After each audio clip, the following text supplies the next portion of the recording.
So we'll start right away. Okay. Uh, Good morning, everyone. My name is Dr. Mahitosh Mandal, and I'm the head of the Department of English, Presidency, University, Kolkata. I'm also the convener of the two-day online international conference on Theorising Anticasteism, to be held today, the 7th of June 2022, and tomorrow, the 8th of June 2022. After due approval from the competent authority, on 19th March 2022, I sent a draft of the concept note for the proposed conference on theorizing anti-casteism to my colleagues in the Department of English. They gave their valuable feedback and encouraged me to go ahead with the conference. We posted the call for papers of the conference on various social media platforms, and by 30th April 2022, about 225 abstracts were submitted, and 800 potential participants registered for the conference. By now, it's 1,000 registered participants who can access these discussions through YouTube live broadcasting channels. This conference is special not merely because it has been organized in just 2.5 months' time. It is also unique because even in such short period of time, it has received an overwhelmingly positive response. Such a response, I believe, is to be read in conjunction with the relevance of the very project of theorizing anti-casteism that the conference aims at developing. Both the terms theorizing and anti-casteism are to be annotated. To theorize, in the original Greek sense of the term, is to contemplate. Contemplation, in the history of ideas, has often been opposed to action. The Roman philosophers Seneca and Cicero, for instance, opposed otium, leisure time meant for intellectual pursuit, to negotium, daily activities and official duties. Although contemplation has been considered by many as the activity of superior intellects, Karl Marx, as is well known, condemned philosophical speculation as it existed till the 19th century. Philosophers have merely interpreted the world, Marx argued. The point, however, is to change it. One needed to engage in socially transformative action rather than abstract philosophical contemplation. One could therefore say that contemplation and action, or in our case, theory and praxis, run the risk of becoming a binary terminology. I believe it is important to deconstruct this binary because the theory and praxis, or theory and activism, are supposed to complement and inform each other rather than being opposed to each other, so as to have an effective structural change. Following a relevant formulation by Slavoj Žižek, it can be argued that theorization is as important as, if not more important than, praxis or activism. Marxian ideas have been put into action for over a century now. It is time, Žižek argues, to contemplate and address the achievements and failures of the Marxists. For surely, with the advancement of capitalism in various forms, every day we are moving away from even a semblance of a classless society. It is time to think, not to act. In 1936, Baba Saheb Ambedkar made a proposition similar to the Marxian statement. He questioned the foundation of Hinduism as being undemocratic and described the Vedantic notion of Advaita as inconsequential pieces of speculation. He gave the clarion call for annihilation of caste. Caste system was beyond reformation, and the Hindu scriptures, masquerading as philosophy, sanctioned it. By drawing attention to the paradox of proposing to eliminate untouchability while retaining the Hindu identity, Baba Saheb threw the most radical challenge to the Hindu reformers and statesmen, including Gandhi, who either justified caste system or promised to rectify it only at a surface level. To eliminate caste was different from reforming it. One could try reforming caste from within Hinduism, but the point was not to reform, but annihilate caste. To annihilate caste, one needed to abandon Hinduism. The project of annihilation of caste, therefore, interrogated the very foundation of the Hindu philosophy, codified in scriptures, some of which Baba Saheb quite unambiguously described as the literature of Brahminism. The project of annihilation of caste was pragmatic and praxis-oriented. It aimed at creating a casteless society. Many efforts have been made in this direction for decades now. The Constitution of India has made the practice of untouchability a punishable offense. The oppressed castes have been given legal safeguards. Affirmative action has ensured some amount of visibility of the Dalits in professions which they had been not allowed to be a part of. Not just legal safeguards, various social and counter-hegemonic measures have been undertaken to advance the cause of the annihilation of caste. Examples include religious conversion, dropping of surnames, anti-caste activism aiming at redistribution of wealth and recognition of human personality of the Dalits, formation of Dalit Bahujan political parties, formulation of anti-caste policies at national and international levels, fighting for the adequate representation of the Dalit, Bahujan and Adivashi, the 85% of India's population in various public sectors. The fact that a Dalit can be a president of the country, or that there can be Dalit billionaires, there are Dalit billionaires, might indicate the advancement of the former untouchables to an incredible height. However, this is just one side of the story. This must not let us believe that caste has at last been annihilated, or that India has finally become a casteless society. The data about economic exploitation, social discrimination, and atrocities give us a completely opposite and chilling picture. As of 2010, 88% of Indians who lived below the poverty line were either Dalits or Adivashis. In 2010, every 18 minutes, a crime was committed against a Dalit, and every day, 4 Dalit women were subjected to rape. In 2015, the number increased. Every 15 minutes, a crime was committed against a Dalit, and every day, 6 Dalit women were subjected to rape. In 2020, the number yet increased more. Every 10 minutes, a crime was committed against a Dalit, and every day, 8 Dalit women were subjected to rape. The crimes against Dalits can be classified under categories such as murder, lynching, massacre, suicide, social ostracization, economic exploitation, and sexual abuse. The data just mentioned not only show how Dalits are far from being recognized as equal humans, or that the bulk of them are far from having benefited from the legal and political measures of redistribution of wealth. The data horrifyingly demonstrate how the maltreatment of the Dalits is in the rise. Just look at the numbers, as I said, crimes rising from every 18 to 15 to 10 minutes, and the number of rapes rising from 4 to 6 to 8 Dalit women per day. Atrocities against the Dalits are not just committed in India, but there are enough evidence of discrimination occurring in countries like Nepal and Bangladesh, and in the Indian diaspora of the United Kingdom and the United States of America. This data tell us that caste is far from being annihilated, and that the project of annihilation of caste needs to be revisited. It is in this context that a conference on theorizing anti-casteism is located. It is important now, more than ever, I claim, to contemplate the conundrum of caste and the methodology of anti-casteism. Why does caste persist even in the 21st century, despite so many measures being in place? Do we need to devise anti-caste strategies anew? How do we define caste today? What does it mean to be anti-caste in the contemporary world? This is where the term anti-casteism becomes relevant. In a sense, what contemporary caste-based atrocities indicate is a mentality. The term casteism, instead of the term caste, could be more precise in today's context. Casteism can be read in conjunction with analogous but in no way identical terminologies for discrimination, such as racism and colonialism. Anti-casteism, as I mentioned in the concept note of the conference, could be considered both as praxis and a critical conceptual category. Theorizing anti-casteism simultaneously opens up possibilities of interrogating the history and contemporaneity of anti-caste resistance and reformulating the problem of casteism at material, ideological, sociological, philosophical, phenomenological, psychological, clinical, and artistic and representational levels. This conference, therefore, variously aims at revisiting, interrogating, and expanding on the annihilationist project of Baba Saheb Ambedkar.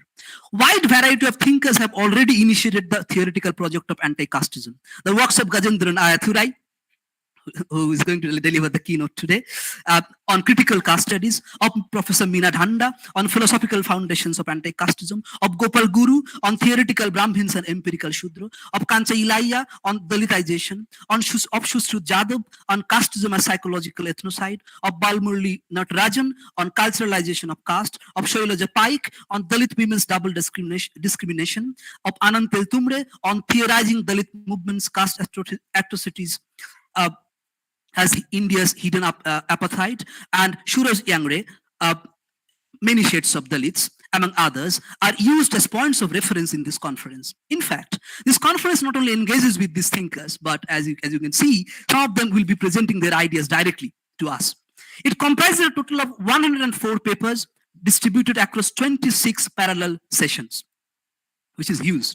The section titles can give us a preliminary idea about the diverse ways casteism needs to be analyzed and anti-casteism can be theorized. The titles are as follows: Caste and Cinema, Life Writings of Dalit, Adivashi and Bahujan Women, Dalit Feminism and Brahminical Patriarchy, Caste and Anti-Casteism in Art and Popular Culture, Feminism and Anti-Caste Writing, Anti-Casteism Aesthetics and Visual Politics, Anti-Casteism and the Novel, Anti-Caste Poetry, Stories of the Dispossessed, Anti-Casteism in Bengali Literature, Psychologizing Casteism, Caste, Religion and Politics, Dalit Men, Life Writings and Resistance, Campus Casteism, Conceptualizing Anti-Casteism, Queering Caste, Theorizing Caste and Anti-Caste Struggles, Anti-Caste Thoughts, Case Studies from History, and Case Studies from the Field. I hope that at the end of the conference, we'll be better equipped to make sense of what and how of theorizing anti-casteism.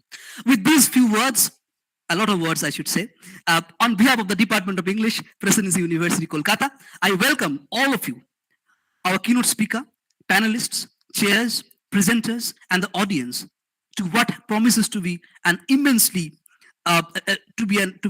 intense 2-day-long online discussion on anti-casteism. Before we move to the keynote, let me quickly request the audience to kindly keep your microphones and cameras off during the entire conference. If you have any questions and comments, please put them in the chat box of the Google Meet and the comment section of YouTube, where all the sessions are being live telecasted. Our hosts and chairs will convey the relevant questions to our speakers. Now, I shall invite Dr. Gajendran Ayyathurai to deliver the keynote address titled Transgressing Brahminical Shaivism and Recovering the Resources of Casteless and Anti-Caste Vernacular Indians. Gajendran Ayyathurai, PhD, Columbia, is an anthropologist and a historian based in Göttingen, Germany. Before coming to Göttingen University, Gajendran taught at Columbia University, City University of New York, and William Patterson University in the United States of America. He has published on the culture, memory, and history of the casteless Tamils/Indians in Tamil, English, and German. And he has initiated a new subfield, very, very important for our conference. He has initiated a new subfield called Critical Caste Studies with scholars from India, Europe, and North America. I have personally read and heard Gajendran several times. He's an amazing thinker. It is an honor to have him as the keynote speaker for this conference. Thank you, Gajendran, for being here today. Over to you. Wonderful. Thank you really so much, Professor Mahitosh Mandal. It's really a big honor for me to join you all to think about this problem of caste. I know you put in stupendous effort. I think whole institution should do this kind of a conference. I don't know how you have pulled this off single-handedly, reaching out to people across the world. Collecting as organizing so very well. So congratulations. It's a big effort, and I think you've done an amazing job. So thank you really so much for this invitation. And it's also a great pleasure to join hands with amazing panelists and who I know very closely, their work, their contribution, and deeply influenced by some of the thoughts and practices, as well as the chairs. I know many of the chairs, their amazing interdisciplinary work, and of course the participants. And so I think it's great to be with you all together in this commitment to challenge caste. And How do we do it? And from multiple wattage points and interdisciplinary approaches. All these are very important. So deeply honored to be here. Well, I would like to go into my PowerPoint presentation. And let me open the window, and then I'll go into the presentation mode. Window, and let me share. All right. Are you all able to see my PowerPoint? Just a minute, because yes. We can see the PowerPoint. Okay, good. Very good. Yeah. Now you can see. Yeah. Now you can see. Yeah. Okay. Good. All right. So, Mahitosh, please, when I'm around 15 minutes or so, give me a sign, or you can speak in the mic so that I'll quickly wind up. Is that okay? Sure. Yeah. Okay. Thank you. Good. The title of my talk today is called Transgressing Brahminical Scialism and Recovering the Resources of Casteless and Anti-Caste Vernacular Indians.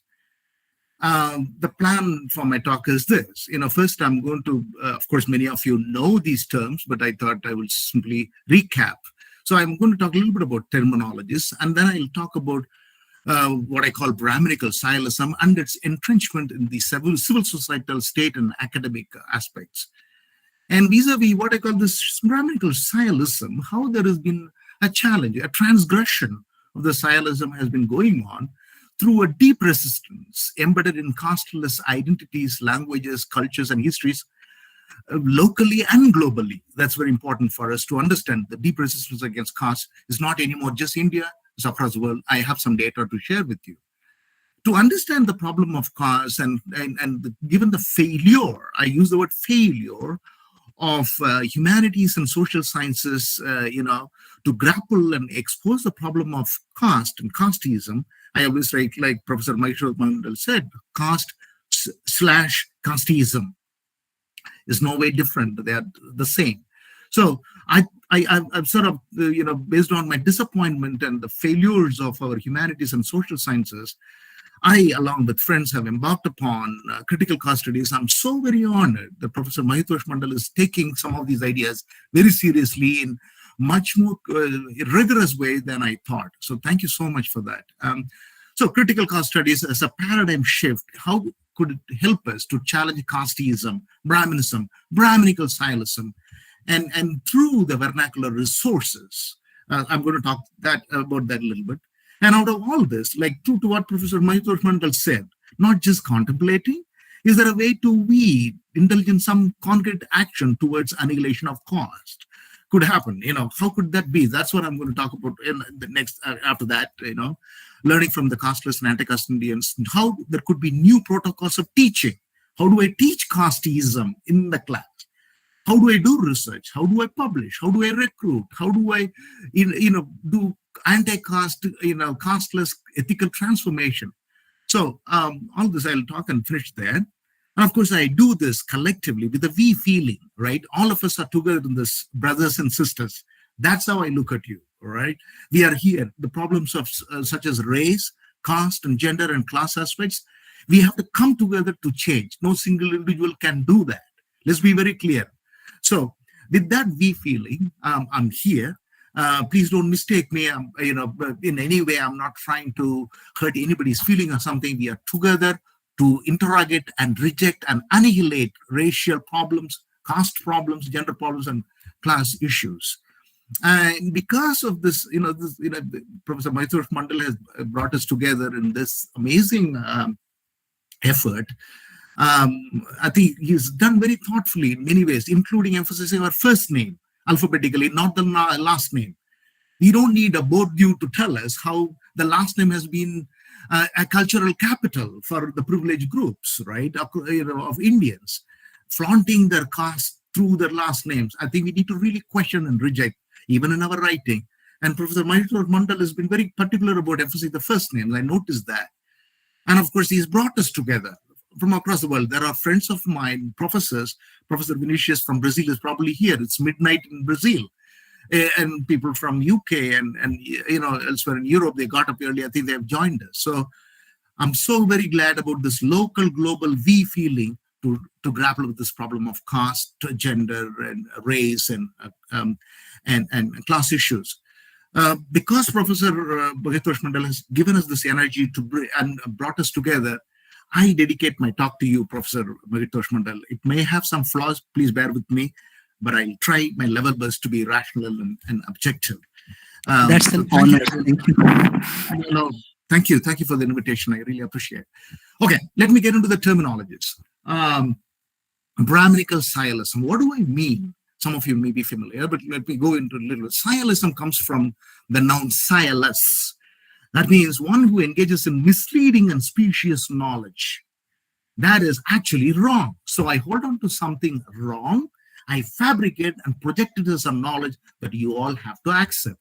So, of course, the word sialus comes from the Latin verb sire, which means to know, the root verb of science. So it's from sire, we have science.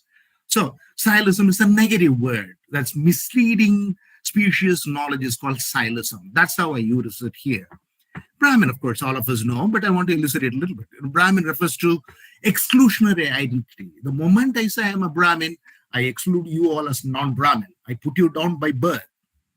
Okay, so there is no good Brahmin, bad Brahmin. Every Brahmin, any caste, top to bottom, anybody who wants caste is a casteist. Let's get that clear. So, Brahminical adjective refers to self-privileging tendencies and practice of Brahmins. And you have to be very clear about this, what I'm saying. Non-Brahmin privileged groups as well. Okay, a Kshatriya fellow can call himself as a self-privileging person and ruin many Indians' happiness.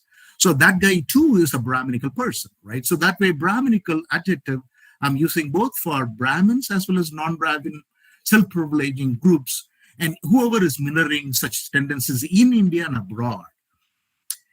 And I want to talk a little bit about this, how this category Brahmin works in everyday life. It's a double entendre, right? Meaning strategic switching between Brahman, that means eternal knowledge. It is part of the soul. It's part of, the sacred thing that lives beyond you, all that. That's one type. At the same time, it is tagged along with, bees, they switch. Brahmin means actually refers to a Brahmin, male or a female, right?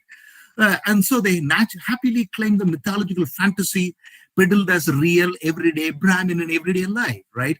So like I said before, there's no good Brahmin and bad Brahmin. All Brahmins are, whoever is calling oneself as a Brahmin is a casteist. And I don't think we have a duty to civilize that person to make him a casteless person. It's a collective effort. So Brahmins, they are not even 5% in India's population. Imagine, they're just a minority, right? We don't even know about that. And they are the inventors of untouchability. Probably the worst ever human invention, segregating, dehumanizing institution. That is the worst ever in humanity. The credit goes to the Brahmin males who invented untouchability. And they have to pay for it as the days go by. Okay, so so they propped up caste system in order to legitimize untouchability. So we know now the roots of untouchability, right? I will not breastfeed say, hey, I am an untouchable. I would not say that. The Brahmin fellow did it, and he has got to pay for it as for all the people who have been put down through this notorious practice called untouchability and casteism and so on. So Brahmin anthos have claimed superiors even to their deity. Please read Patrick Colville, amazing Sanskritist, right? Rigorous Sanskritist. He's pointed that out. This was one of the titles of the papers I presented in 2015 when I was inaugurating critical caste studies. How the Brahmins have claimed even they are superior to their gods and goddesses. And of course, they indulge in bodily violence, vigilantism against caste breaching, promotion of caste endogamy. That means you cannot marry outside. You got to marry only within your caste. Love has to be, no love. Man and woman should be forced to come together within a caste, right? That's caste endogamy. Prevention of consensual sex between adults. A man and woman cannot decide and fall in love, have sex. Oh, did you think about your caste before you had sex? And they go chop off the body parts.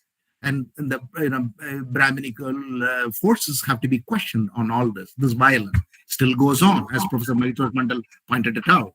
All right. So prohibition of widow remarriage. Gajendran, just a second. Are you Are you following the slides? Oh, yeah, I am. So We can't see I'm the good. slides, Yeah. changes in the Are you slides. able to see it or no? I can see this slide, but I can see like the second or third slide is stuck with the first one. Yeah, but it's going well. So don't worry about it. So, Gajendran, Gaje, can Yeah. I interrupt? Sorry. Gaje, you need to move the slides because it's stuck on the first one. So you haven't started the slideshow. All the others are. I'm able to. Okay, I'm able to. Oh, wait a minute. Let me stop sharing. I'm able to move, but it's not move. But No. you're not able to see. No, exactly. So if you Okay, could, wait. if you could start and Okay, from the current slide, maybe move it. Okay, I'm stopping it, and then let me try again. Yeah. So I'm going to I'm open the window, and then I'm going to check out. Okay, share. Are you able to see now? May I speak, sir? I can help maybe. Okay, please. Are you able So to? I think you have to share your screen if you want the slides to be moving, because in Google Meet, if you share a particular window, the screen will stay stuck. So you have to share your entire screen, I guess. Okay. So let me see so then I'll try to share the entire screen. Shall I try that? Sir, Okay. thank you. Yeah. Okay. Are you able to see anything now? Are you able to see? Yes. You just move the slides once. Yeah. Are you able to see it? And now it's working. Yes. Super. Excellent. Thank you, Debarati, for your help. I appreciate it. You're most welcome, sir. Thank you. Sorry about the interruption. So, Brahminical Sialism. I spoke about Sialism a bit, and then Brahmin, we know this category, and then the double entendre I said, all of us know about it, how the Brahmin switch between the category, Brahmin as eternal soul and knowledge, and then Brahmin as real Brahmin I spoke about. And then Brahmins are not even 5%, and how they were the inventors of untouchability, right? And then Brahmin authors have claimed, as the fourth point I say here, how they have considered themselves as even superior to the deity and so on. And then how they have indulged in caste endogamy to perpetuate casteism, prevention of consensual sex and so on, all that. Widow marriage prevention and female sexuality, all that. They've been vigilantes and so on. All these vigilantism, has been legitimized through what I call, what they call Brahminical knowledge. But all these are highly unethical. And why have we not unveiled them yet? It's a very important question for all of us.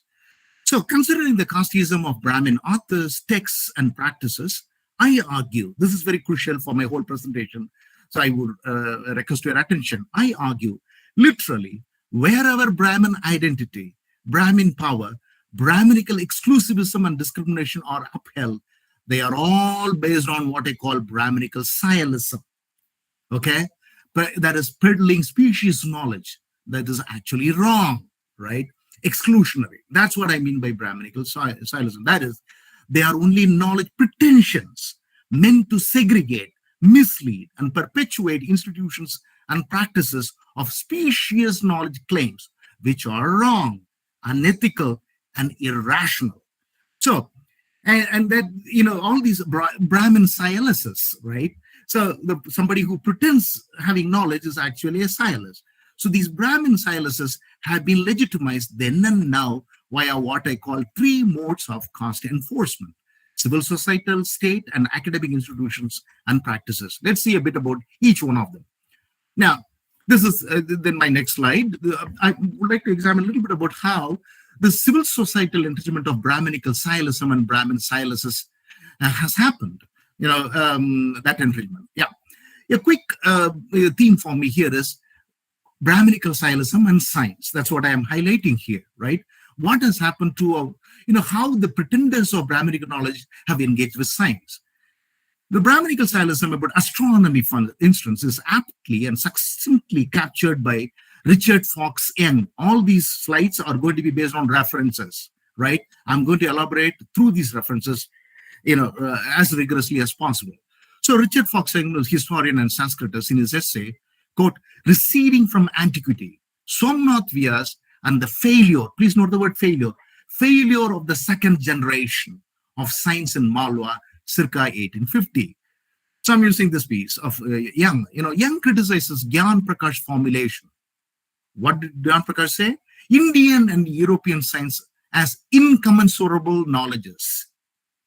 And Young adds that I find dubious that if by this, Prakash means that science is a culturally conditioned knowledge unrelated to objective realities. That means taking Gyan Prakash seriously, we can talk about Indian gravity vis-a-vis Western gravity. That's ridiculous, right? That's what Young is pointing it out, that you can't have two different gravities. Gravity everywhere is the same, right? But when Gyan Prakash says there could be Indian knowledge and European science and all that, they're different. That's what Young is criticizing. Therefore, Young is asking, why then did Indian science not become a bigger knowledge? It died out, right? And then he further asks, why were pundits in succeeding generations are less committed to, making Vidya Chakra an ever-expanding circle of knowledge? The answer is, Young says, Sanskrit itself was a reason. Please understand this. Sanskrit itself, after all the celebration about Sanskrit now, Young says, as a Sanskritist, obsession with Sanskrit led to down the drain of Indian science, whatever little bit that was there. So science itself was a reason why Indian science lost its momentum. So he used, the Germans called Fritz Stahl to point this out. So let's take it serious. So we need to question Brahminical scientism. What was the role of Brahminical scientism in peddling whatever they called as science, right? It falls flat here. So Young continues, vernacular for the masses, Sanskrit for the learned Brahmins. This was the formula that screwed us all for a long time. So vernacular with the 95%, 5% held on to the Brahminical Sanskrit. That's how Young says science has been defeated by the Brahmins themselves and the Scientism. So everything with the Brahmin prefix. So given the Brahmin violence of casteism in pre-colonial, colonial, and post-colonial periods, could we talk about incommensurable, using Gyan Prakash, incommensurability of knowledges between non-Brahmin 95% and 5% Brahmins? Let's take it seriously, right? And so clearly, I think there is this Brahminical cultural exclusionary practices are there vis-a-vis anti-caste, casteless, inclusionary cultural aspects that we need to take seriously. So everything with the Brahmin prefix, such as Brahmin knowledge, is Brahminical scientism. Please don't call anything anymore as Brahminical knowledge. It is nothing but Brahminical scientism. That's what I'm trying to argue here. That means it is dubious, wrong, misleading, segregating. IITs are controlled by the Brahmins. What do they produce? How is it connected with the 95% of Indians? We need to raise this. Okay, how did they come to occupy that kind of a position at IITs? And how much do they control? We need to know. In contrast, we have vernacular, casteless, anti-caste, universal, inclusionary knowledge traditions that promote what Young calls cross-cultural intelligibility and transferability. That means, what does a casteless, anti-caste Tamil person, what does she do with a Kalahandi sister or a Bengali sister, an anti-caste and casteless sister? It's very important for us to explore. How did they exchange knowledge? How did they transfer? It's extremely important. And sadly, most of the white Sanskritists do not, have not done enough of a job. I'm talking about white Sanskritists. They have not done enough of a job to expose this Brahminical scientism and Brahmin silences. We need to know why. That's where I'm moving to the next slide. The irony of white Sanskritists promoting Brahminical scientism. I told you about Richard Fox Young criticizing Gyan Prakash, but there are problems with Richard Fox Young himself. Constantly, he fixes the Brahmin tag in all the examples he talks about, right? I'll give you a quick, for example, Aladi Brahmin. That's how he begins. Aladi Brahmin from Telangana. I don't even know what is the purpose of this phrase, Aladi Brahmin. He could simply talk about Subhaji Bapu, straight, right? Why is this prefix needed? Right? So Subhaji Bapu to talk about, Subhaji's Siddhanta Siromani Prakasa in Marathi, 1836 text, which was actually a revisionist commentary on Bhaskara's Siddhanta Siromani. propounding the essential congruity of this, classic with Copernicanism. Copernicanism, we know, heliocentric, right? Sun is at the center, Earth and other planets go around. So the moment Copernicanism came about, here we go, Bapuji, Subhaji Bapu immediately, revises Bhaskara to bring in Copernicanism into his text, Siddhanta Siromani Prakasha. So the ancient Brahminical Scientism was revised by our Subhaji Bapu to project modern Brahminical Scientism, right? Please keep that in mind. Next, Young talks about Onkar Bhatt. He would simply talk about Onkar Bhatt. Why does he qualify that man as Adambar Brahmin? What is the purpose? See the Brahmin prefix. And they do talk about Bhugol Sir and all that. Treatise on terrestrial geography, all that. Then, Ian talks about Somnath Vyas, an encyclopedic treatise on astronomy and other sciences, both of Indian antiquity. So what was Brahmin? Suddenly becomes Indian antiquity, right? Keep that in mind, please. And the modern West by the little-known Hindu savant. So the Brahmin male becomes an Indian, very soon becomes a Hindu savant, Somnath Vyas, okay? Whose attempt at re-Sanskritizing, the word is important, re-Sanskritizing, that means re-Brahminizing, those same sciences actually achieved rather little, eventually lost. So after all this Sanskritization, after all this Brahminical Scientism, true to its wrongfulness, it has collapsed. That's what Young is pointing out. But why does the need to talk about him as a Hindu and Indian, all that? Then, again, on the fourth example, Nagar Brahmin. He talks about another Somnath Vyas, and he has to be prefixed Nagar Brahmin. Why does he do this? So, and what do he do? Nagar Brahmin, this Somnath Vyas was a Bhakta, Rama, devotee of Rama, who embarked upon the second Sanskritization of science, meaning Brahminization of science, right? This Nagar Brahmin, Somnath, composed for disseminating modern astronomy. What is the name? Rama Siddhanta Nataka. So, and dedicated to patron Wilkinson. Wilkinson was a colonialist. And this guy, Somnath Vyas, dedicates his work, to Patrick Wilkinson, because Wilkinson would have really pumped in a lot of money, a lot of land. So this guy has to dedicate, right? So the text actually, it was a drama. And it revolves around the resumption of power by Rama. Okay? Rama's upon his return to Ayodhya from exile. And then Young asks, with a cryptic remark, that is, exactly how science was interwoven with Rama's resumption of power, I am unfortunately unable to say. This is Young is saying, how about 95% taking on this Somnath Vyas, the Brahmin, right? And he's peddling off Rama's story with Copernicanism and all that, right? And so we need to be, that is why this collusion between the white colonialists and the Brahmin males in the colonial period, I want to understand conceptually through this phrase called colonialist casteist continuum. What do I mean? I mean the white colonialist patrons, such as Wilkinson, sponsoring a Brahmin male text, which has become actually archives of the, somebody called it, this is not my phrase, archives of the oppressor. So whatever the Brahmin scientists produce, whatever is peddled as Brahmin knowledge, that is Brahminical scientism, is actually, they are archives of the oppressor. Let's be very clear. That doesn't have any connection with the 95%. It's exploitative. It is peddling Brahmin scientism. So what is Brahmin antiquity becomes Indian antiquity, becomes Hindu antiquity, basically that eventually becomes Brahmin modernity. That's an oxymoron, right? You cannot be a Brahmin and modern, no way.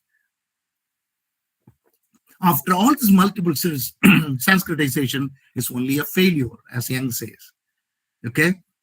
But I don't think Young goes deep enough to expose this Brahminical scientism. So now I am asking all of us, how and why should the 95% accept this Brahmin equal Hindu equal Indian equation? Do the white Sanskritists care? Should this Brahminical scientism peddled as Sanskritization continue to run amok against the 95%? I'm asking us all. Like Brahminical scientism and science, we need to examine Brahminical scientism and temples. What does the temple do in perpetuating Brahminical scientism? Should we have yet another temple? How does Brahminical scientism establishes itself? How Brahmin scientists perpetuate themselves through a temple. Anywhere in India, that's going to be more than 1,000 temples in the US, right? So we need to ask this question, the connection between Brahminical Sailism and temples. Likewise, Brahminical Sailism and education, right? On the one hand, they perpetuate and peddle their texts, archives of the oppressors, and yet they control IITs, IIMs, and so on. Deeply problematic, right? And they don't let others come in. So, and then Brahminical Sailism and gender, how women across the caste groups and so on have been violated, like Professor Mahitosh Mandal was saying. The bodily violence is glorified in the texts of the oppressor, in the archives of the oppressor. 11 body parts could be cut, and violated for people who are breaching caste. That's one of the Shastra. Please read. Now I finished the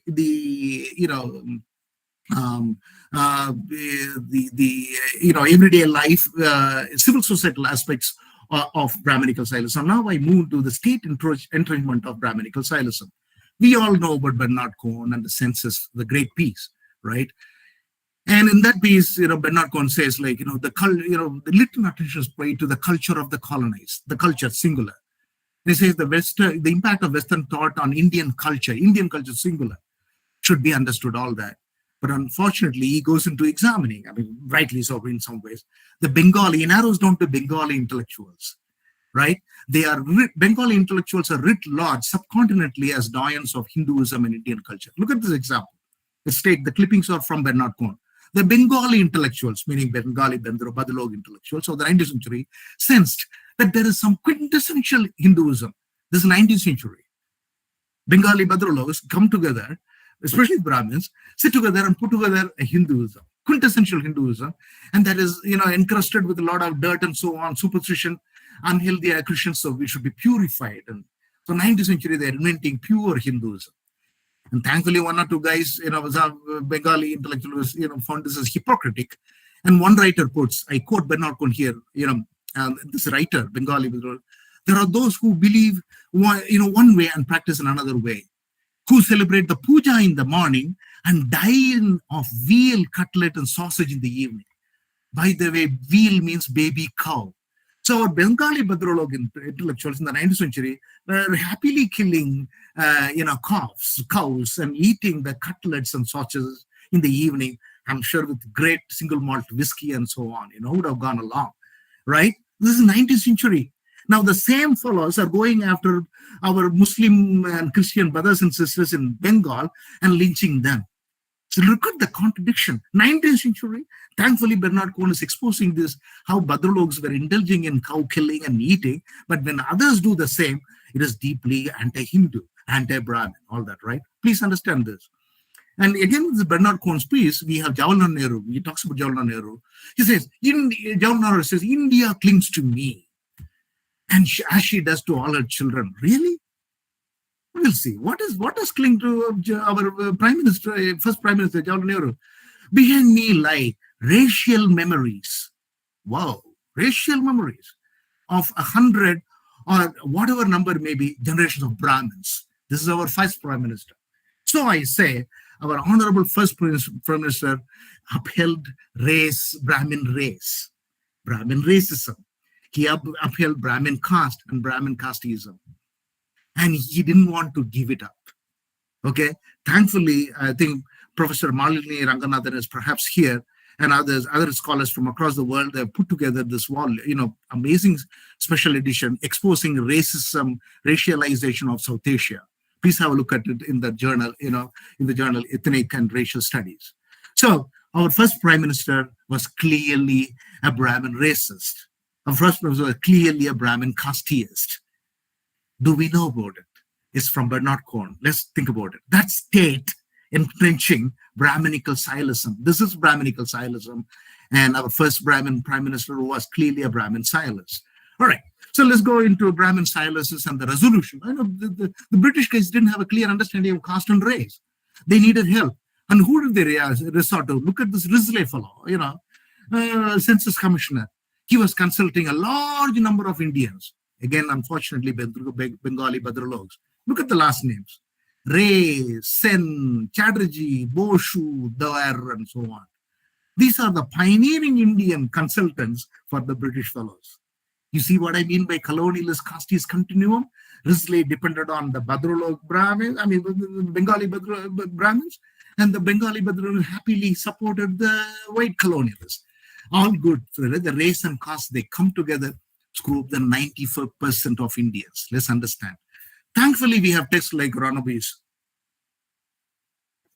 Memory, Identity, and Power, where he takes on Sanskritization. It's nothing but cultural conquest.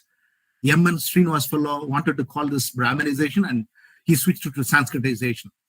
Imagine, a couple of generations have been damaged by M.N. Srinivas with this category called Sanskritization. It's like Ranabir saying, it's a Brahminical cultural conquest. It's Brahminical domination. It's Brahminical hegemony. It's Brahminical cultural power. And we've been keeping quiet. And no teacher said anything, any problem with Sanskritization, right? See the damages we have all suffered in Indian schools and colleges, in universities and abroad.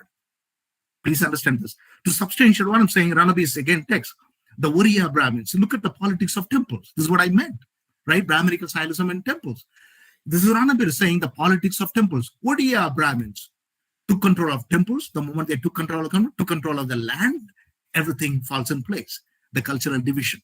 So the connection between Brahmins, temples, and land control, we need to explore and expose. Those lands have to be taken and given to the people who were prone to untouchability and have been working for generations on that land. Because if I work the land belongs to me. And if at all a Brahmin has called me an untouchable, that guy has to be exposed and the land should be given to me. So we need to explore this, as Professor Mahitosh Mandal said, theoretically and empirically. So, and this continuation of Brahminical Silism of the state continued from colonialism happily into post-colonialism. I need the source to substantiate what I'm saying. That's where the Sanskritist I'm using again. Ludo Rocha. Look at the title of his piece. Very powerful, very relevant.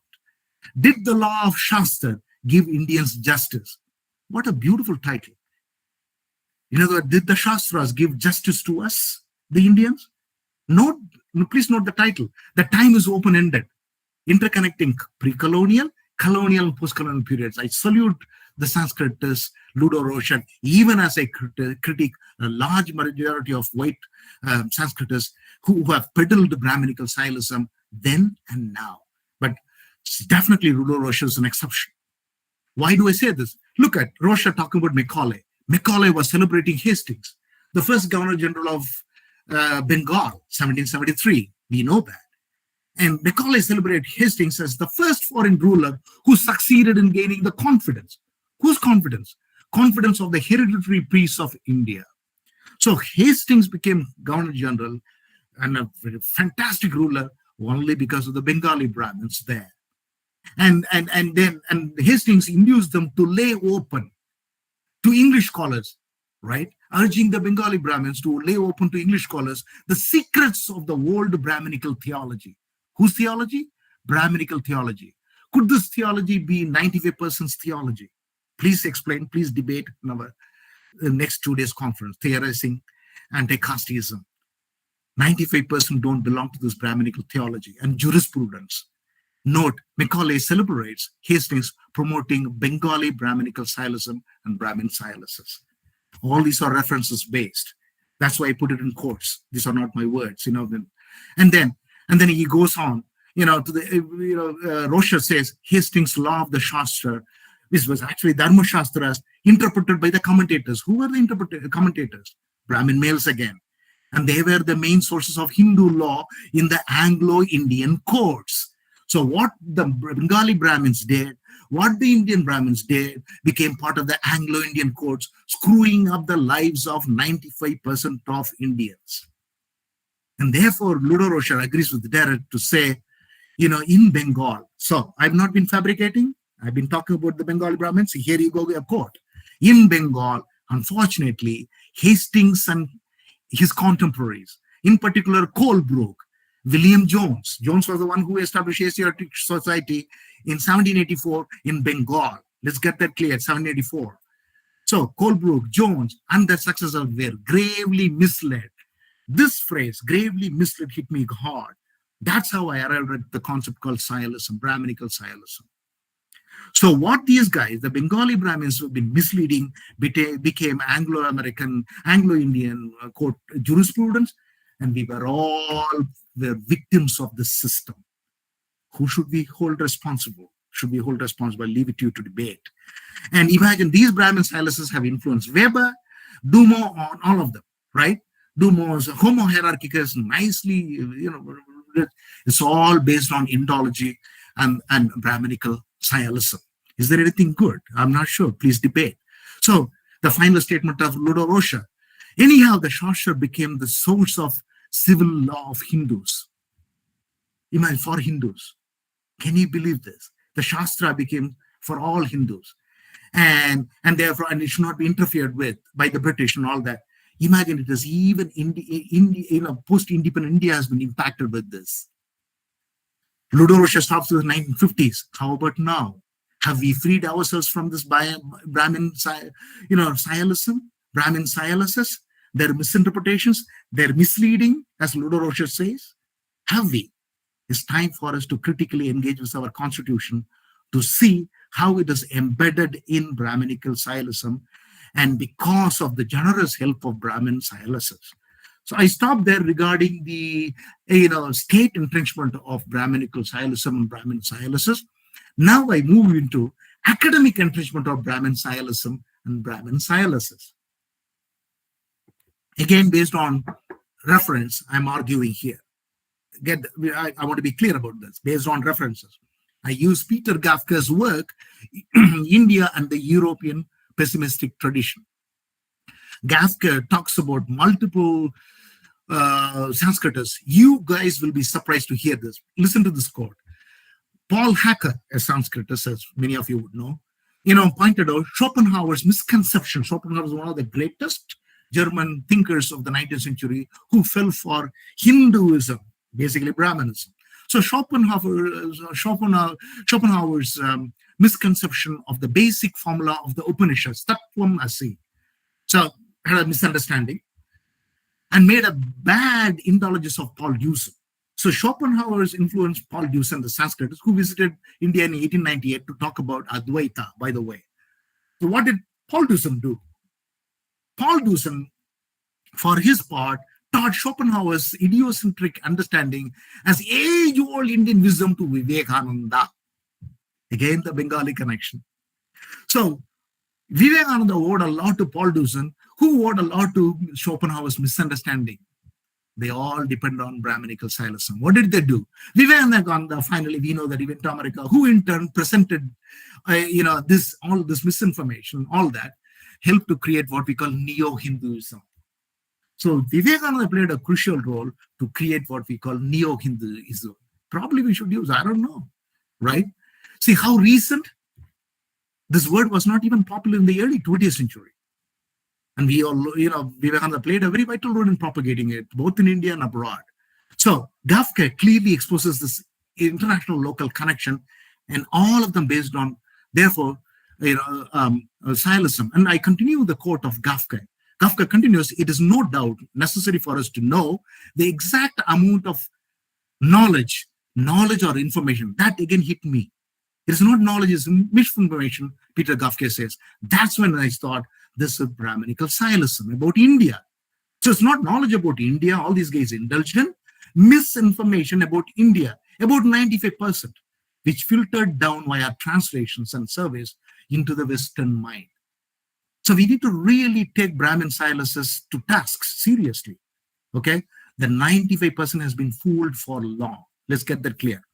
We all know about Nietzsche. Let's talk about Nietzsche a bit. Again, from Gafka. The Indian antiquity, Nietzsche was very fond of, through Schopenhauer, was fond of Indian antiquity, basically Brahmin antiquity, Brahmin male antiquity. The Indian antiquity opened its gates and the specialists to Europeans, right?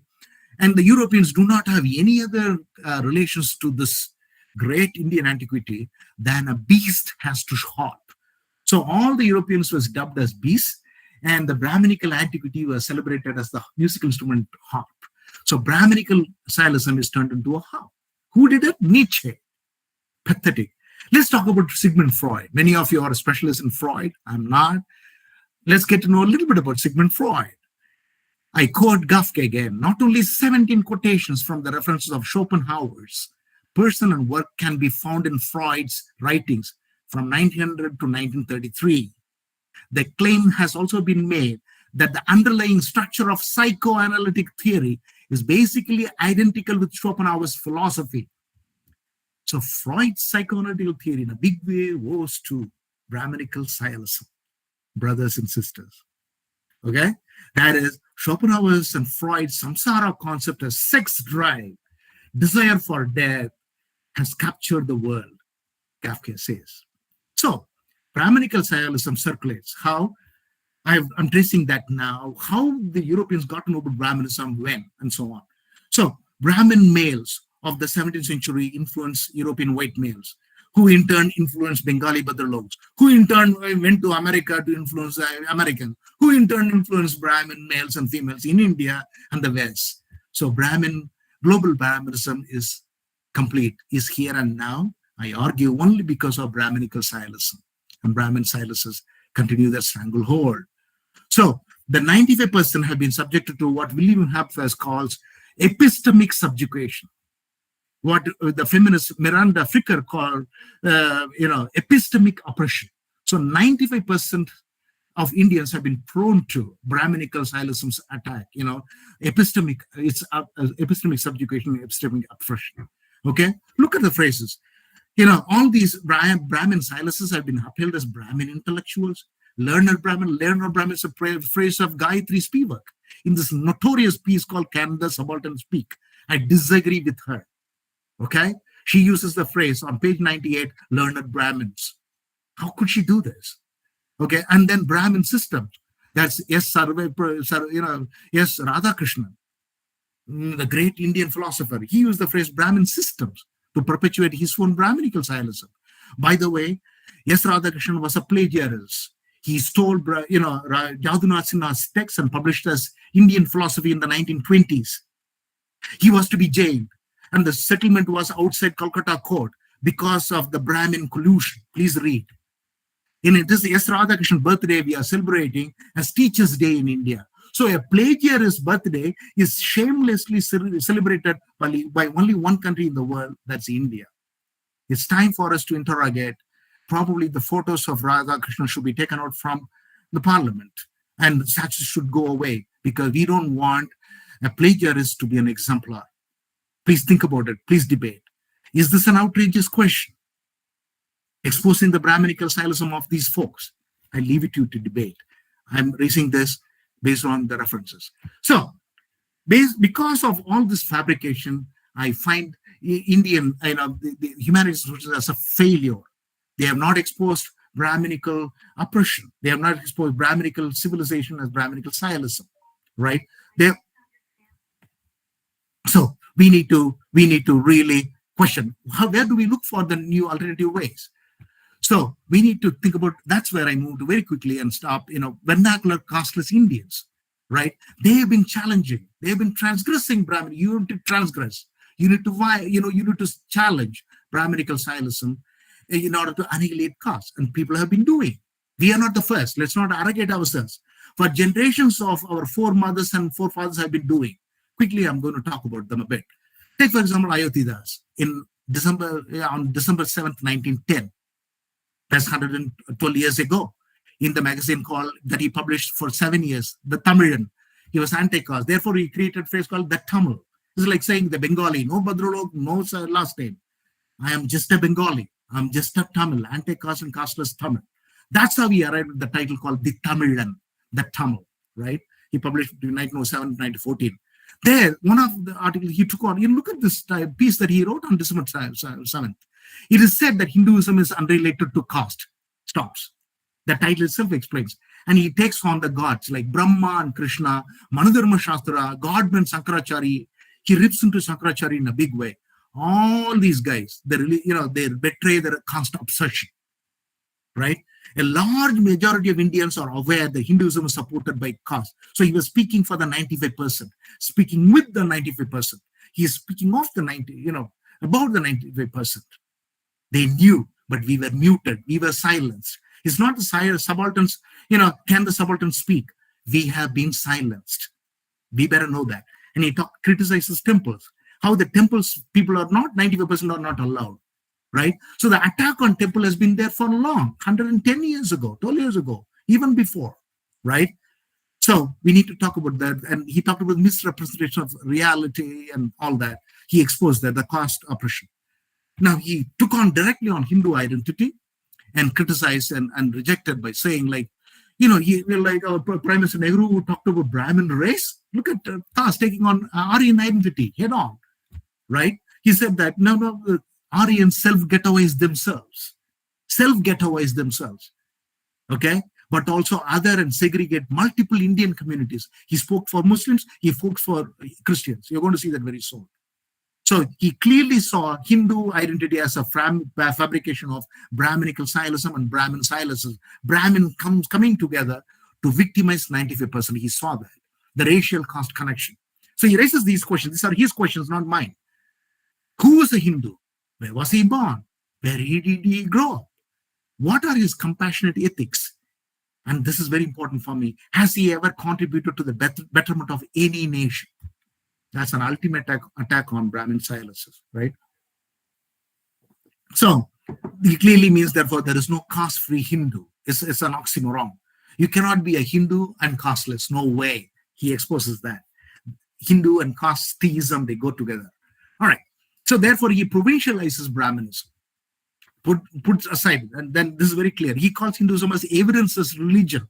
He also sees how the Hinduism and Brahminism, casteism spread from North India over to other places through the self-privileging groups. That's what I'm highlighting here, right? And then he talks about Muslims. I quote him. I quote Ayyathurai. These are not my words. It's highly contradictory that in the amorphous and historyless religion called Hinduism, all are included except the Muslims and Christians. And such Aryans, it means Brahmins. He essentially say that since the Muslims and Christians are immigrants, they need to be removed from India. Directly relevant to Prithviraj and multiple other things that are going on right now. See the relevance of thoughts. So Christian Muslims are immigrants, they need to be removed from India. If this is the case, then in the same vein, the Aryans who have also immigrated to this country need to be excluded and removed from India. That was my man. That is my man who made me feel that I'm a casteless Indian, right? So please read Johannes Broncos, the Sastras, his book called, How the Brahmins Won. He clearly shows how the Brahmins immigrated. There is no dispute. It's clear the casteism, untouchability were brought in, perpetuated by the Brahmins, and they were immigrants. Our organic intellectual stars knew about it. You don't need a Johannes Broncos to substantiate now. How the Brahmins Won was a 2016 text. We are talking about a man, anti-caste man, a casteless man, talking about rejecting Aryanism and the migration of casteism more than 100 years ago. And Tas was not the first. It's been coming for long, about which we don't know. In the medieval period, in the ancient period. Let's dig it up. So Tas concludes by saying, when the Aryans are out, whatever they call Hinduism, the very name would also come to an end. And because Aryans' Hindu religious claim is yet another falsehood, he is exposing Brahminical Silism. So my idea of Brahminical Silism doesn't owe to any to Marx or Foucault or Derrida, none. It owes to my anti-caste foremothers and forefathers. They exposed the falsehood of Brahminical Silism. So that's what. And then he concludes, the native religion of India, he means Buddhism here, as an alternative to Hinduism, would not only rise again, but also foster brotherhood and well-being of all. So Buddhism is not exclusionary, it's inclusionary. No wonder Ambedkar followed it up. Had there not been Tamil Buddhism, by the way, Tas was the pioneer of modern Buddhism. Had there not been Tamil Buddhism, I don't think Ambedkar would have understood Buddhism in a big way. Let's be very clear. So he interrogates all this, and so provincial. So this, therefore, I find there's a deep resistance of the oppressed, local and global connection. They were transgressing. They were speaking for the 95%. They wanted to civilize the Brahmin silences, right? It's not that they wanted to finish off the Brahmins. No, they wanted to civilize, make them, caste-free. They did that. So I'm using the Norwegian philosophers' concept of deep ecology and shallow ecology and bring it to resistance. That's where my understanding comes from. So the shallow ecology, you look at environment in a very shallow way. Deep ecology, go how you can organically connect the environment and make it live for long. That's Ernest, the Norwegian philosopher on ecology. I'm using that to say, let's not indulge in shallow resistance, holding on to this J-beam identity, or just holding on to in a very narrow way Dalit identity. The concept has been there for 50 years. We need to really debate. Can anything positive be salvaged out of Dalit identity? I'm not sure. Can this turn out to be exclusionary? I don't know. I'm not using this term anymore, Dalit, right? I've been part of creating organizations with Dalit category. I'm not anymore doing that. So I prefer casteless and anti-caste vernacular identities, right? So we need to dig up. And by the way, at the international level, there's a deep condescension going on. Identifying somebody, she is a Dalit scholar. So give her a piece of bone and put her in a corner. Oh, that is a Dalit scholar. Give him a piece of bone, put him in that corner. This is how they condescend to in the West, in Europe, in America. If you are going to be called as Dalit scholar, you will never be taken as a philosopher. You will never be taken as an anthropologist. You will never be taken as a rigorous historian. You'll be called with a Dalit prefix and put you in the margins. Do we want that? Do we want that? Let's be clear. So there is a deep resistance with the organic intellectuals for long. Let's dig up and see. And there's multiple, right? And post-colonial, there is epistemological pluralism, as I call, across India. There's no monolithic anti-caste philosophy, monolithic cultural identity. No. There are multiple vernacular cultural identities, multiple epistemological aspects. Anti-caste and casteless, we need to dig up. We have a long way to go, long way to go to understand the casteless and anti-caste Indians vis-a-vis the Brahmin silences. And there have been transnational, what I call transnational intersectional solidarities, race and caste and gender. How do I say this? Look at this. I never knew there is something called the US Underground Railroad. It's not literally, trains going under the ground. No. The African Americans had many safe homes from which they could escape from the south of the US, move into north, like places like New York and into Canada. Ayyathurai knew about this, and he writes about it in 1907. About this Underground Railroad. Tamil Buddhists support, how they support the African Americans to escape from slavery. Do we have safe homes in India against castes? Do you have safe homes for casteless Indians and anti-caste people? We need to have it in Kolkata. We need to have it in Chennai. We need to have it in Delhi. We need to have it in Mumbai and other places. In every district, we have to have it in abroad. Safe homes where anti-caste and casteless people come together, right? People who ex-Brahminize. We condescend and say, right, Dalits, ex-Brahmin, ex-untouchable. Please stop that nonsense. First become ex-Brahmin and then talk about ex-untouchables. So here we have the solidarity of anti-race, anti-caste folks coming together. Look at this Australian genius, somebody like Ambedkar, called David Unicorn. Already there's a dissertation in Madras University under the wonderful guidance of Professor S. Armstrong. Madras University English Department head is Professor S. Armstrong. Amazing job he's doing. His one student, Dr. Prabhu, has worked on David Unicorn, Australian Aboriginal thinker. And look at what Unicorn saying. I was reading something in 2009. I stumbled upon him. Look at him saying, it's one of his writings. About says Aborigines are descendants of the Dravidians, a very ancient Indian race. And then the Aboriginal folklore of Australia should be. Why would David Unicorn connect with Dravidians? I had stunning understanding. I have problems with the category Dravidian and so on. But interesting, right? Australian Aborigine thinker. He knew Greek, Latin, and all of them. He belonged to a community called Inaugural, native Aborigine. And he connects with Dravidian anti-caste movement and so on, talks about it in the early 20th century. By the way, I also tracked down a Tamil Buddhist moving from Tamil Nadu over to Australia in 1875. This is not a typo. It's not 1975. It's 1875.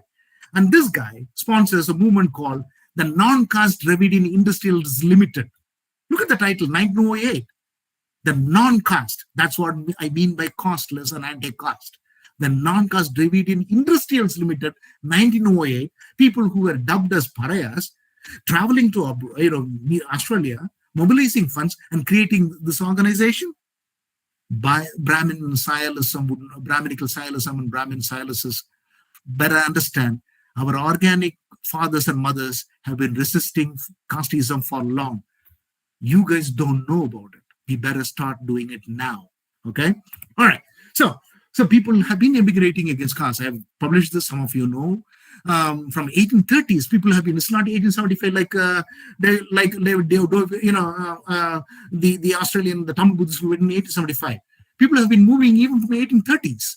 Guyana, I did fieldwork and so on.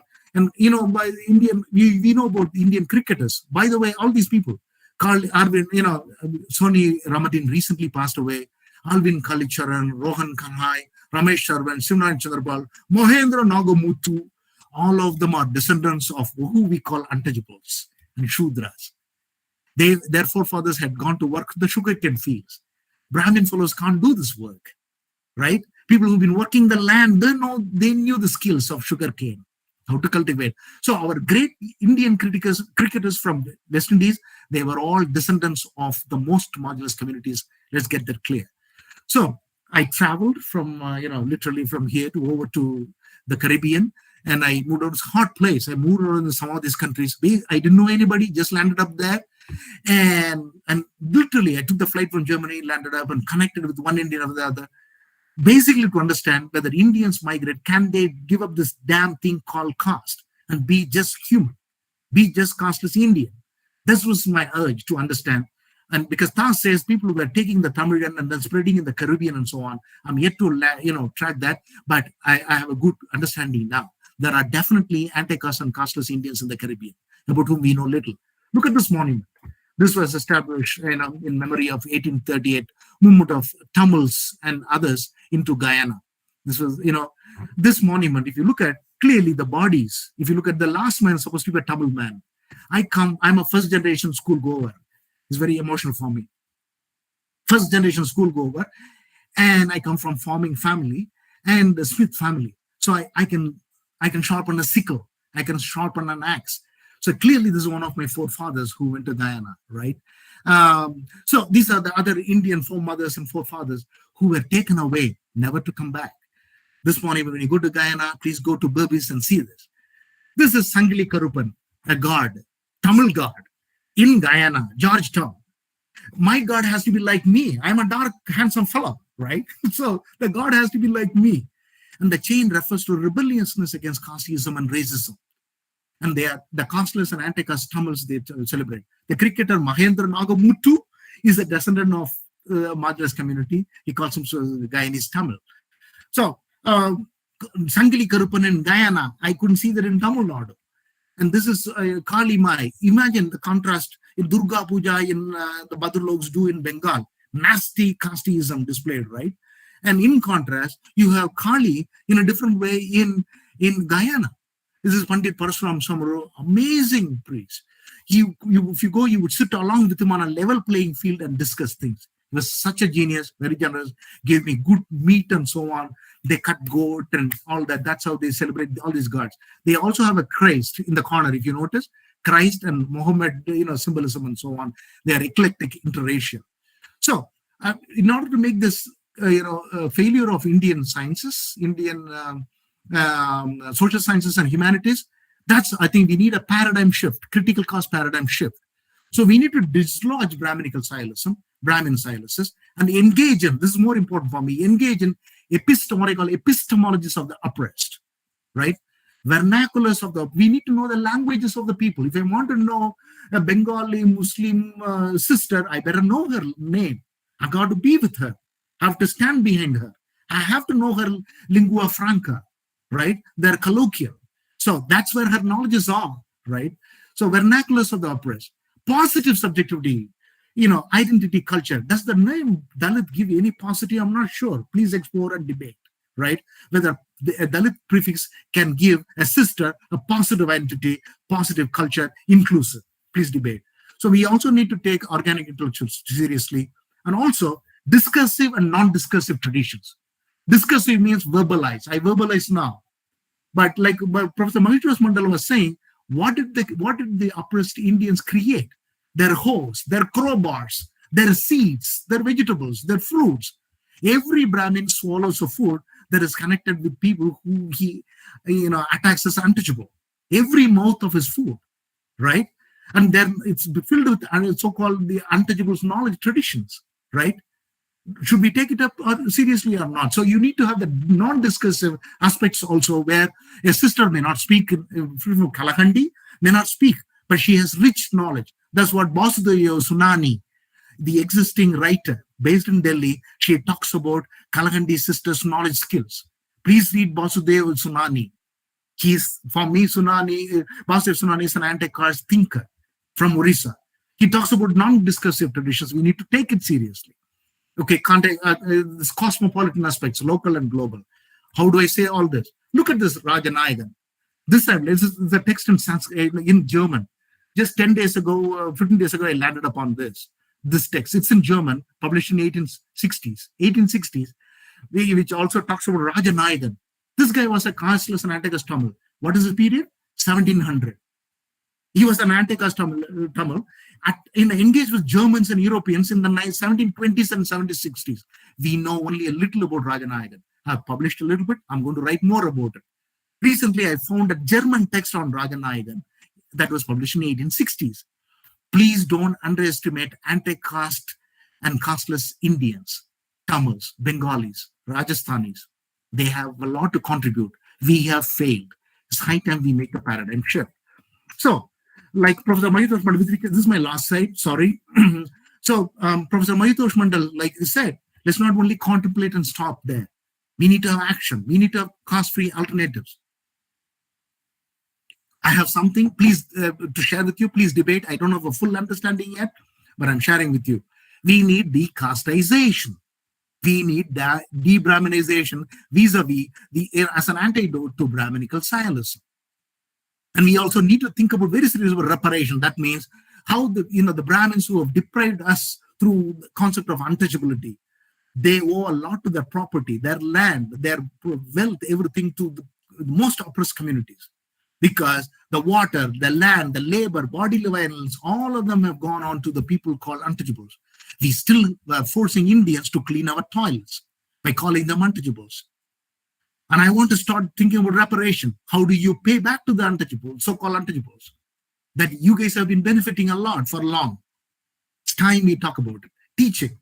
It's high time we interrogate. Should a Brahmin teach? A Brahmin with no anti-caste credentials, flaunting the last name, should a Brahmin teach non-Brahmins? I'm raising a very important ethical question here. I have suffered a lot of bodily and mental wounds because of Brahmin teachers. I don't owe my languages, my knowledge to any one Brahmin. Clear. I've been inflicted a lot of wounds. Likewise, many are undergoing now, right? So should a Brahmin teach non-Brahmin? So I leave it to you to debate. Somebody who doesn't have anti-caste credentials. We know Uma Chakravarti. She is a sister. We hold her. We had a very warm hug. I was privileged to have it in Göttingen. Uma Chakravarti, because she's our sister, because she spoke about Brahminical patriarchy. She is ex-Brahmin. She's beyond caste, right? She deserved to teach us. We welcome her. But other Brahmins, Brahmin silences, no way. I don't want to take that guy up. Take that guy seriously. No way. Research. Anywhere when you go to work on Dalits, I work on Dalits. Please stop that nonsense.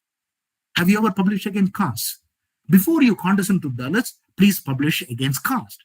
Show your document to the people. We need to let the Indians know, and then referencing. No, avoid caste bearers of all kinds. No more references to last names, but first names, like Professor Mahitosh Mandal does. Okay, and then we need to train our undergraduates and masters to live with the communities, right, and share the knowledge with the locals. Also, recruiting. Happily a white man goes, does field work with the Dalits, comes back, and no recruitment of those folks. Almost I am beginning to think white folks want the Dalits to be Dalits so that they can go on studying Dalits. Really? When do we find, I don't find Dalits in Europe and the US. It's only Brahmin teachers mostly. right? So it's time recruitment of students, teachers, and faculty members should happen. We need critical caste publishers. Literally every publishing house is filled with Badrulog folk. It's nauseating for me to send my document to anti-caste work to any of them, whose anti-caste credentials I'm not sure about, right? So that's a tragedy. We need critical caste publishing houses. So recruitment of students, and there should be moratorium on Brahmin recruitment in some ways, both locally and globally. Please think about a debate. We want African Americans. We want South Americans to come and study India, not just the white folks. Enough of this white Brahmin marriage. Have you ever seen a white man falling in love with a non-Brahmin woman? Or a white woman or a white man falling in love with, non-Brahmin man or a woman. Gail Howard was an exception. I used to tease her that way, right? So, but likewise, Brahmins always find nice white folks. They don't fall in love with African American men and women, right? This is a nice marriage. They take all the jobs. That's how it works. So we need African Americans to come, South Americans to come and study, Japanese and others should come and study us to end Brahminical stylism. It's very important. We make the turn. I'm sorry, I would have taken a little more time. I stop here. And thank you really so much for your patient listening. Hi, Gajendran. That was an amazing presentation. Thank you very much. I mean, this perfectly, literally is the keynote for the conference. I would very quickly make a few points, and then we'll have like 10 minutes for question answer session. First of all, I think your presentation has provided with the first key term to theorize anti-casteism, which is Brahminical stylism. I think that is a major term that we need to explore and carry forward and think different, when it comes to the question of anti-casteism. And I think what I found really interesting, and even in your entire project of critical caste studies, is how you also mentioned about why it is perhaps important to think about the term critical caste studies rather than focusing on the term Dalit. So you talk about decasteization, you talk about critical caste studies rather than talking about Dalit studies and so on and so forth. So I think that's a very interesting way to reformulate the entire project of anti-casteism. I will not elaborate much because you have many questions as expected. So I will very quickly pick up a few questions because we have to end in 10 minutes, 10 to 12 minutes from now. So the first question is from Malini Ranganathan. She says, thank you for this excellent presentation that brought the term Sayalism, fake knowledge, to the study of Brahminism. I think this is extremely apt. Indeed, Brahminical knowledge is nothing but a fabrication, a set of social pretensions designed to maintain caste supremacy. My question is, do you think there are similarities between Hindutva Sayalism and Brahminical Sayalism? Today, with the reinvention of textbooks in Karnataka under a BJP government, we are seeing both the forms of Sayalisms. So, sure. Should I collect some questions, or should I answer? Maybe you answer this, and then we'll have two more questions. Yeah, we're right. So I fully agree. There is definitely. Thank you, Professor. Malini Ranganathan, a very dear friend, amazing contributor. So yes, I fully agree. I've been following what's happening in Karnataka. How religious texts, Bhagavad Gita is promoted as the way to, clearly, yes. There is this Hindutva Sayalism and Brahminicism coming together in a big way to re-entrench itself now, and that is not anti-caste, that is not inclusionary. That is my major problem. That is reimposing violence, targeting multiple religious groups that have been in India for long. So yes, I fully agree. Thank you for this important question. I'm going to further think about it. Thank you so much. So maybe Gajendran, shall I read out the questions first? Then you can address them together. Okay, good. Sure. Yeah. So the first question that was put in the chat box that I can see, it is from the YouTube listeners, viewers. Right. Right. Why both Brahminism and Dalit criticism are focusing on politics of antagonism? Both blame each other. Okay. Yeah, that is one question. Oh, okay. Next question Yeah, is, go ahead. how would you like to interpret Brahminical priesthood as the germination of cultural hegemony that was Okay. spreading over other social aspects of life in later period? Okay, can you repeat the question again? Sorry. How would you like to interpret Brahminical priesthood as the germination of cultural hegemony that was spreading over other social aspects in life in the later period? Correct. Okay. Yeah. Good. Next question, very quickly. I have a question regarding all Brahmins are Brahmins. There is no good Brahmin or bad Brahmin. How can we see the role played by a Brahmin in Mahar Satyagraha when he burnt Manusmriti? This is another question. Okay. Then one more question. I think it's one more question. Can you please elaborate exactly what is your disagreement with Gayatri Spivak?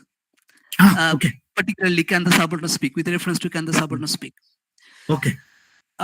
Another question: can there be the possibility of liberation of the Dalits with the Sastras in existence, of which shape the conscience and consciousness of people for early childhood in India? Okay. There is one more question. I would like to raise a question about teaching the idea of Varna as social stratification and justifying that saying such stratification exists in every society. Okay. What kind of psychological trauma that the other Varnas are subjected to when you teach this unscientific nonsense as Varna theory? Okay. Yeah, so I think I more or less, there is a long comment from Devadrita Shaha. Okay. Yeah, so. Okay, fine. Yeah. So maybe I'll handle them because I think we may not have enough time also. So first quick thing is, yes, I think there is a major, there is nothing, I don't know if I have not said anything clearly. If I understood the question right, I don't see anything positive in what I call Brahminism. Anything you say as Brahminism is problematic, casteist, and it should go. And so I'm not fully sure about what do they mean by Dalitism. There is no book on Dalitism. There is no philosophical serious texts on Dalit identity, Dalit culture, and so on. People have to work on it. But first they have to clear out the term. It's not even 50-year-old term, Dalit, right? And a lot of Indians and Indian diaspora people said, don't insult us with this term Dalit. We are anti-caste. We were most marginalized, but we don't take up this category. No way. We are not broken. It is celebrating the victimhood. I have interviews. So it's based on that. I'm not using this term anymore.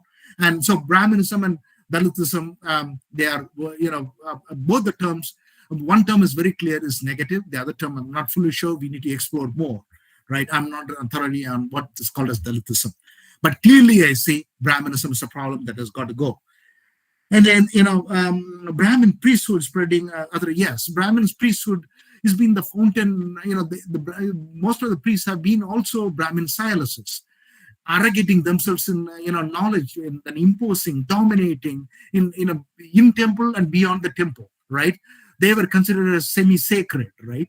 So they have really perpetuated a lot of hegemonic institutions and practices which we should interrogate and reject. So that way, Brahminical priesthood, in many ways, are the crux of peddling casteism. They are the number one authorities, and they were good in Sanskrit texts and so on, right? Basically, texts of the oppressors, so archives of the oppressors. So that I end there. Brahmin branding Manusmriti should be welcomed. And by the way, Ayyathurai, the Tamil Buddhists in the early 20th century, celebrated Brahmins who they became ex-Brahmin, married Muslim women. Can you believe this? So he even put up box items in the Tamil magazine, celebrating, good, you become an ex-Brahmin, married a Muslim woman, continue. So yes, the Brahmins have to burn their own archives of the oppressors, become civilized, give up their Brahmin last name, no more Joshis, no more Iyengar, all of that, right? Give up all that, become just human, become costless, That's what I mean by ex-Brahminization. You need to think about that. I agree. I celebrate the person, right? The person who burned the manuscript there. Okay. Then Gayatri Spivak. Oh yeah, in multiple ways, it's a horrible text. The moment I read Tamil Buddhism in the 20th century, early 20th century, I became even more angry with that text that silenced multiple marginalized communities. They've been speaking for long. That's why I showed Rajanayagan, early 18th century.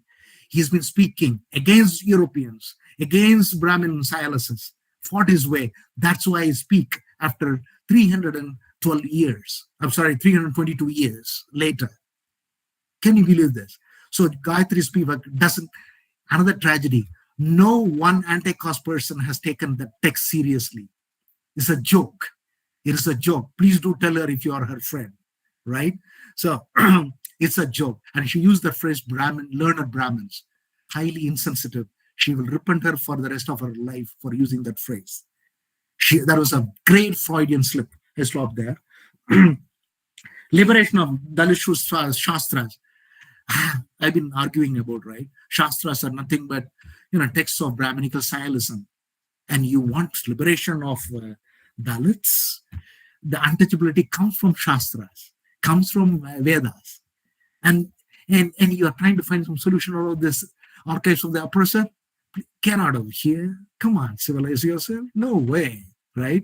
No Brahmin text can ever be of helpful to the anti-caste thinking of 95%.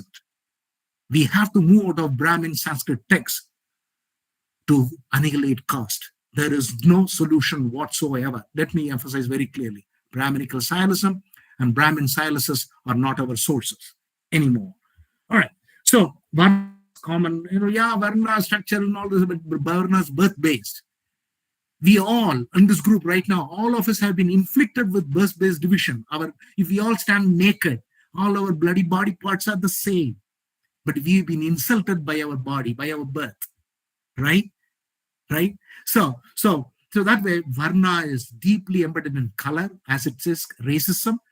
We are talking about Western racism now, but this is an ancient Brahminical Sialism-based racism. Ancient Brahmin racism, as Pandit Jawaharlal Nehru said, right? So it's been there for long. So Varna is racism and casteism based. It's high time we need to question that. So I stop here. Mahitosh, go ahead if you have. Yeah. Thank you very much, Gajendran. You are you're done at the right time. So thank you for that. There is just, you can take 1 minute perhaps. Devadrita Shaha, a student, she made a long comment. May I rephrase my question? Maybe just quickly, Devadrita, just one. Yeah. So as Sir said about the ex-Brahminization by marrying outside castes or burning Manusmriti. My question is can ex-Brahminization really happen? Because as we have seen in the case of Malabar Christians, there is a oxymoronic concept of Christian Brahmins. And how could it be the ex-Brahminization? Because Brahmins are so obsessed with their purity of blood that they have even infested other religions with it. So perhaps if we want real emancipation, although I hate that term, I'd say real breaking out from oppression, then perhaps we need to forego religion first. Right. Perhaps. Thank you, Debrata, for this powerful question. I sympathize with you. I find a sisterhood with you, connect. Yes, I am open to, I'm sort of disagreeing a bit with you to say, yes, we all have to shed caste, right? That's why I said the oppressors and the oppressed have to come together. We should be open, right? Because the mythology, the fabrications have affected all of us. And all of us have to come together to fight against caste. So we need to be open to the possibility of we shedding our caste identities to come together and be as casteless Indians. I am open to that, right? Yes, the Malabar, Christians have been, all that, we know that story. Even, Professor Imtiaz Ahmed called this a Hinduization of, Islam. He's written a book in the 70s, right? Professor Imtiaz Ahmed. So there is Hinduization of Islam also. We need to be aware. So we need to interrogate, debate with casteist Islamists as well. Casteist. So we need to be open. We need to come together, right? So thank you, Devrata. I fully agree. We need to think a lot about this ex-Brahminization, but I am open to that. And ex-casteism, I mean, towards anti-caste practices and so on. Thank Yeah. you, sir. Thank you, Thank you. Gajendran. Unfortunately, we do not have any more time to continue the discussion. There were some more questions and comments, but as expected, given the the intensity of your lecture and the the scope of your lecture and so nicely presented and so nicely cited, I think it's extremely important. Like we're discussing, it's almost a book in the making, the entire presentation. Yeah. So thank you very much for this wonderful presentation, and it has actually set the keynote for the entire conference. So I look forward to meeting you, in the next sessions if you're available. Absolutely. We end this inaugural plenary here. Thank you, Gajendran, once again. Thank you, everybody in the audience. Thanks for the questions. Take care and bye-bye. Thank you. Thank you really so much, Mahitosh. I really appreciate your invitation.